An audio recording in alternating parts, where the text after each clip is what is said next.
Hello everybody, welcome back. I am the Sovereign and this is my court. If this is your first time in attendance, hello. Please consider hitting the subscribe button before you leave our kingdom. It is pageant season, you guys. It is finally pageant season and there are lots of things to talk about, lots of different competitions. There's a lot of things on our court agenda. So expect multiple videos coming from the same day, same outfit, because there is just so much to get through. First things first, I have been dying to talk about Miss Earth. The competition is underway and they are doing a virtual pageant once again this year, which if you watched my reaction from last year, you know that it actually worked out pretty darn well for them. Their pageant, because it is virtual, allows the girls to be a bit more creative with their presentations. Because the ladies are in control of their setting, their lighting, their music, their outfits, and they are kind of allowed to redo their performances to their own sense of perfection, we are able to really get an understanding of their personalities, their level of creativity, what they're trying to showcase to the audience. These women are able to present the most perfected versions of themselves because these competition videos are pre-done, which means they have the opportunity to watch them, rewatch them, edit them, redo them. They should be pristine. Now, are we truly getting that from the girls? No. No. I do not think a lot of the ladies are utilizing the opportunity that Miss Earth is giving them. Miss Earth is really giving you a way to do a mini music video of yourself, to really be your best self. You have the opportunity to redo your performance. So I don't understand why some people aren't taking this opportunity to do so, because some of these performances, I looked at them and you have to remember that when you look at these performances, there was editing put into these performances. The ladies were able to watch them back, meaning they looked at their own performance and said, you know what, this is the performance that's going to get me the win. Send this to Miss Earth. And some of those performances were not performances that were going to get you the win. So I don't understand why you sent it to Miss Earth. You had the opportunity to really airbrush this. Why wouldn't you take the opportunity? I watched Beachwear competition. And I do have a list in alphabetical order of the ladies who I thought really kind of caught my eye, at least. So let's go down the list once again in alphabetical order. First up, we have Argentina.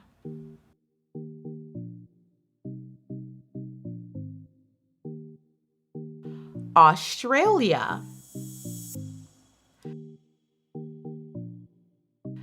Belize.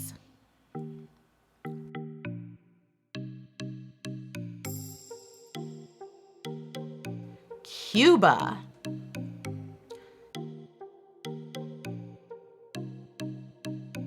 Dominican Republic.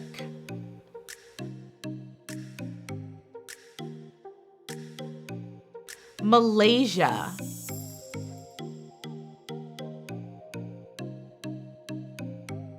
Myanmar.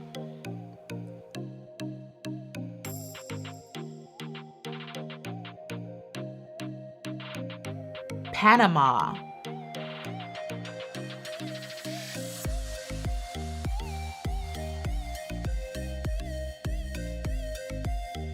Philippines.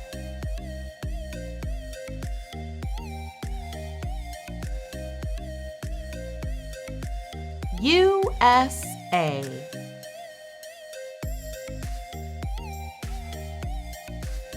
Venezuela.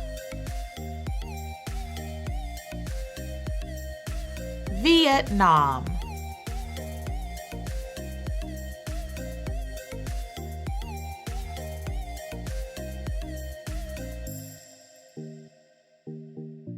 And shout out to Roxanne and her bunnies. Roxanne is Miss Earth Water. She's such a wonderful host and she's always like bubbly and happy. I swear, like Roxanne could wake me up at 3 o'clock in the morning and I wouldn't be mad. That woman just has sunshine just beaming out of her eyeballs. It's amazing. I love it. Hi, Roxanne. So the first girl I mentioned was Argentina. Remember, my list is in alphabetical order here. girl crush on Argentina. Girl is beautiful. Girl is stunning. Like girl crush, girl crush. If I have to choose a girl crush for the competition, it's Argentina, okay? I don't date women, but if I did, Argentina would just have to slide me the digits. The girl is beautiful. And her presentation was not only sexy, it was bubbly. She does have a fantastic personality. And I happen to know this because I have spoken with Miss Argentina during the, the Meet Me interviews that Miss Earth did with all the different contestants. I didn't get to talk to all of the ladies, but Argentina was one of the ladies I did get to talk to. And she has a great personality on top of being super fun and smiley. Like she did great. She did great during beachwear. Like her presence is captivating. Good on you, girl. I would also like to talk about Miss Belize. Miss Belize truly did give us a beachwear outfit. A lot of the girls just went with like a bikini, which is fine, but you have to remember you're also going to be doing the swimwear competition. So when it comes time for you to do a beachwear, we really want to see your outfit choices for something that you would like wear out to the day at the beach, thinking like, I'm from California, right? So I'm thinking what you would wear if you were going to like the Santa Cruz Beach Boardwalk or if you were walking around Santa Monica near Los Angeles. It's something where you're like on a beach vacation, but you're not necessarily in the water. Miss Belize gave us that. She was wearing a beautiful sundress, which was staying within the theme of beachwear, and she was very relatable in her presentation, very happy. Miss Belize, I think, would be one for the fans to keep their eyes on. I have been keeping my eye on Panama, and Panama, my darling, I am so sorry. I really feel like you are going under the radar unjustly, unjustifiably. How are people overlooking Panama? If after this competition you're not paying attention to her, how? Panama is giving the presentation of a queen. And just to like kind of suss out how good she was, because you guys know I'm going to check up on the ladies, right? I went and sought out her little personality interview. I did watch the personality videos of all the different contestants because I didn't really know too much about Panama. I haven't spoken to her, but I did, go through her Instagram because one of you tagged me and was like, hey, look at Miss Panama. And I'm like, I see that, right? I saw. So I wanted to be nosy and go find out like how good she really was. She's good. She's good. She's good. She can speak, she's got personality, and she can perform. Don't say I didn't warn you guys. Okay, I get to say this. I finally get to say this. I finally get to say this. I've been waiting for this moment. I understand how difficult it can be for a lot of the competitors to absorb or tolerate criticism. As nice as I try to be about the things that I say, I know that it can become annoying for people to be constantly pointing out your flaws, though you should expect it. It's a competition. That's just the nature of the game. However, it can be difficult for the girls to constantly be facing their own flaws, but never be getting the positive accolades for their improvement, for their work ethic, for when they actually do go and attempt to smooth out those flaws and imperfections. Miss USA, Miss Earth USA, was one woman who I did a whole reaction video to her competition. I did a whole reaction video to Miss Earth USA. And when she won, I was skeptical about her ability to pull off a back-to-back title because the current reigning Miss Earth is from the United States. So she's going for a back-to-back. And up until this point, the only back-to-back title that has ever been attained in Miss Earth is from the country of the Philippines. So Marisa is doing her best to keep the title within her home nation. And I was one of the people that vocalized skepticism on her ability to do so. I mean, look at what she's up against, okay? Like, honestly. And I had some criticisms when it came to her facial presentations and certain things being unnatural or not fluid. If you can go back and watch the video if you missed it, if you want to see exactly what I said. So like I was saying, I can kind of understand if some of the girls every now and then were to get annoyed with me, not to say that anybody ever has or told me about it, but I'm sure a few of the girls have gotten annoyed with me picking at their flaws all the time. But I also always want to take the opportunity to acknowledge improvement. And I am so freaking happy that I can acknowledge the fact that Miss Earth USA, Marisa Butler, girl, you did the damn thing. Oh my God, I was floored. I was floored. When her video came up during beachwear competition, my heart started like flutter, like I was having a mini panic attack. Now, part of that might have been because it was a bit provocative. It was sexy, girl. I didn't know you had that in you. I was caught off guard. Okay, it might have been a tinge too sexy, but that's me being nitpicky, and that's all subject to people's personal preference and whatnot. Regardless of all that, amazing. The improved girl. Marisa, I have to applaud you. I have to give you all of the accolades because I can see the work and the improvement. This is what happens. This is why I don't mind being nitpicky, because a lot of these girls are true thoroughbred competitors, and sometimes it can be very difficult to see areas where you need improvement when you're competing at such a high level. Marisa took whatever criticism people gave her, whether it be her coaches, her family, her friends, the judges. She took it, she ran with it, she improved. I did not expect this performance from her, but I'm happy I got it because I can happily sit here and say, the United States has a chance. And you guys know, as much as I talk mess about my own country because it's my country and I can do that. But it is so nice to finally like sit here ahead of time and be able to just say like, United States is a contender. I wasn't sure Marisa was really going to be able to be a vying threat for a back-to-back title, but I can 100% say now, in your grasp, like it's legitimately possible for Marisa to be Miss Earth. Like this is in the realm of possibility. So Marisa, team Miss Earth USA, whoever you guys have doing cinematography, editing her videos, just making this girl look stunning. Makeup is on fleek. Facial expressions are so much better. Outfit is on point. She's giving sex appeal. She's giving confidence. It's a whole transformation. Whoever's a part of that team, give them a raise and never get rid of them. Never get rid of whoever's working on the team for Miss Earth USA. Thank you. And I'm glad my country is really putting in the effort because they're going to have to going up against Miss Earth Philippines. She was another queen that I had the luxury of getting to have a brief conversation with and ask her a few questions. And I'm still going to do that heel walk in my onesie and tag you in it, girl. I meant that. It's still gonna happen. She has a fantastic personality and she's giving it in competition. Look, you guys, at the end of this, I'm really going to have to let you guys know who's really throwing it down and vying for those elemental titles because it's a fight. And I'm actually really enjoying the fight because the level of competition is good and I am entertained. Thank you, Miss Earth. Now, when I was watching the competition, my mother was in the room with me and she always has very funny comments. I wish you guys could hear how Mama Sovereign talks about the competition sometimes. She's ruthless, okay? I'm very nice. Mother, ruthless. But I did have to make a secondary list for the ladies that just did not follow directions. There were some artistic choices made during the beachwear competition that baffle me. So first up on the list is Bulgaria. Bulgaria said, to hell with the beachwear theme. I'm a Victoria's Secret model. Ladies, it is imperative that you demonstrate your ability to follow directions when an international organization gives you something to do. That is your job. But yeah, Bulgaria, she truly full tilt Victoria's Secret angel, and there's no other way to describe it. Yes, she's beautiful, of course, but for an angel to pop up amidst a beachwear competition was very startling. And I'm just like, babe, this was not the instructions you were given. It wasn't.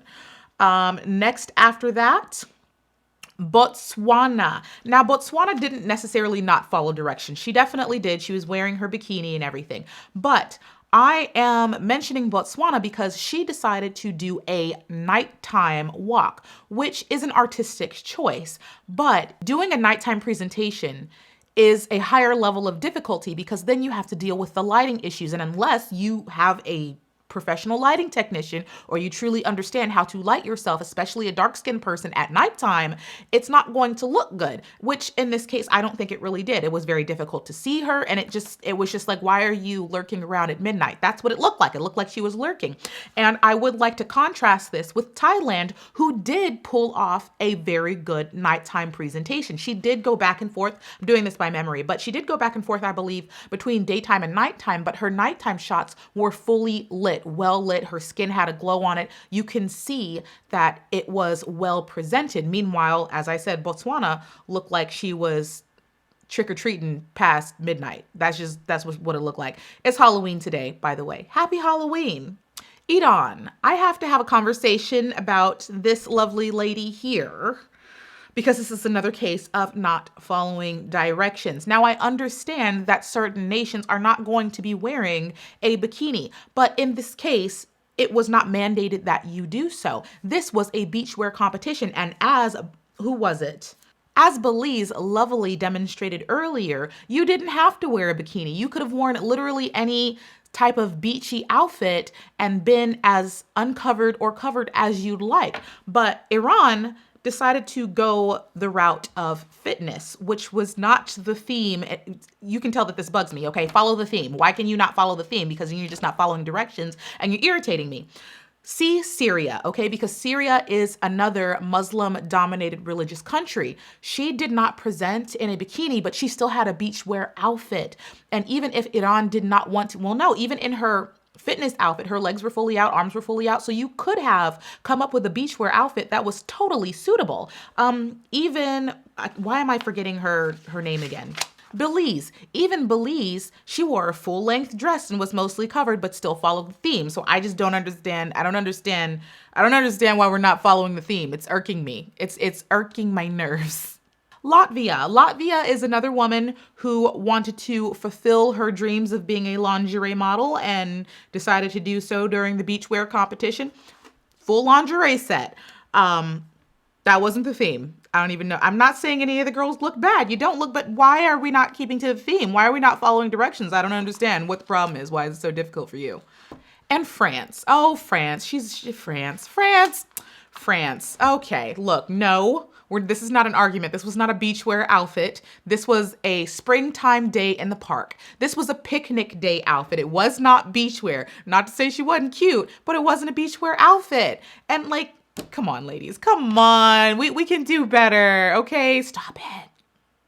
There were two other women who I had minor notes on. Chile was one of the ladies who kind of caught my eye, but those knees were not straight. You guys know how I am about straight knees. However, that velvet bikini actually, like, I was like, oh, that's kind of nice, because I could see that being like a future fashion trend of velvet bikinis just showing up on beaches or like being a part of swimwear fashion weeks and stuff. Like that was kind of like a fashion statement and I was feeling it a little bit and the color looked great on her. Just like a bit of a note, but yeah, those legs, the knees. Japan. I put Japan has potential. I've been seeing some Japanese competitors that have potential and they are not realizing, are you what, Nats in my video? Go somewhere. I'm busy. I've been seeing some Japanese competitors that have potential, but they're not realizing their full potential. They're not as confident as they should be. There's been a couple of Japanese women that you guys have seen me mention in different videos, and this is one of the women who I think has potential if she just had the proper training and someone to really liven up her presentation, because she's a beautiful woman and presents very well. I think maybe she's just lacking a bit in the confidence area, and there are certain cultural normalities in certain different areas in different nations in different countries that will hinder a woman's ability to be prosperous in an international pageant. Japanese culture typically expects and awards women who are more subdued, who are a bit more introverted. We're not going to have the flamboyant confidence that we get from the Venezuelans or the Colombians or the South Americans in general happening typically from Japanese competitors. And because of that cultural normality, I think that holds them back sometimes. If Japan was able to get their hands on an adequate coach and really inflame the confidence within these competitors, Japan across the board in different competitions would be much more of a threat. And so when I was watching her during the beachwear competition, it was just like, oh my God, all she needs is that extra spice and she would have it. It can be very difficult for certain cultures to come into a pageant environment and shake off the shackles that their culture has put on them. We see this sometimes happening with religious Muslim-dominated countries that have certain expectations of women that limit what they are able to do or willing to do in a pageant competition setting. Hopefully one day we get a Japanese competitor that's like fully just ready to burst out of her shell and she will amaze us all. I await the day. I'm waiting. Or maybe this Japanese competitor will kick it up a notch come finals. You never know. You never know. So from what I've seen thus far from the Miss Earth competition and the different segments that I have watched, I am going to say these women in alphabetical order are likely the women who are fighting for top spots as of the current moment. There are other competitions that have to come into play and have to be awarded before we even get to finals and see who's a finalist. But here's the women that you probably want to keep your eyes on, because these are the women that are fighting for those elemental crowns. Australia, she's got the personality, she's got the speaking ability, and she's got a really fun presence. She's really happy, smiley, bubbly, someone I could really see Miss Earth loving. Belize is the same way. She's another woman who is very happy, she's very confident, and if you did not see the interview where I got to speak to Miss Belize and hear some of her ideas and what she had to say, you might want to go check it out, because Miss Belize can speak. She's an undercover speaker. So if she keeps performing the way that she is, I could see her being a viable threat for an elemental crown. Panama, as I said, she was going overlooked, but she's not going overlooked anymore. I could see it happening. Philippines, there's not even a surprise. It's not even, this is expected, right? Okay, next. Girl, we know you're fighting for it. Yeah, okay. USA, I'm proud. I am proud, Marisa. You have done me proud. Thank you. Venezuela, forever the pageant powerhouse threat.